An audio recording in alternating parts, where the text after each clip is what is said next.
Hello, I'm Marlo Lewis of the Competitive Enterprise Institute. Today we'll hear from Dr. E. Calvin Beisner of the Cornwall Alliance for the Stewardship of Creation. Dr. Beisner will discuss some of the trade-offs involved in global warming regulation.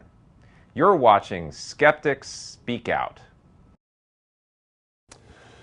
Well, at the Cornwall Alliance, we are particularly concerned about the fact that many of the policies being promoted to fight global warming would involve very strong restrictions on the use of fossil fuels, which happen to be the most abundant and the least costly available energy sources. And the consequence of that is to drive up the prices of everything that's produced and transported with energy, which includes, of course, food and clothing, all of our basic needs.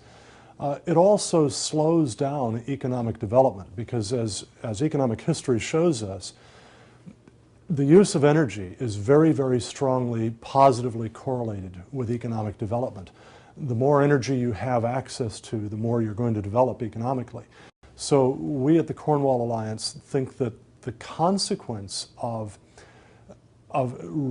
tight restrictions on carbon emissions, pressing down the use of fossil fuels and consequently increasing the price of energy is going to have a very serious detrimental effect on the world's poor. I think the mainstream media do almost nothing to make the public aware of the trade-offs involved in energy policy. That the mainstream media would so trumpet the virtues of ethanol, for example, and not even point out that when we are burning up enormous proportions of our corn crop, we're therefore pushing the price of corn upward, which is pushing the price of tortillas upward in Mexico, which is hurting poor people. Our mainstream media are not reporting that at all. American typical readers are completely deprived of that information, but it's information that's crucial for them to make wise decisions.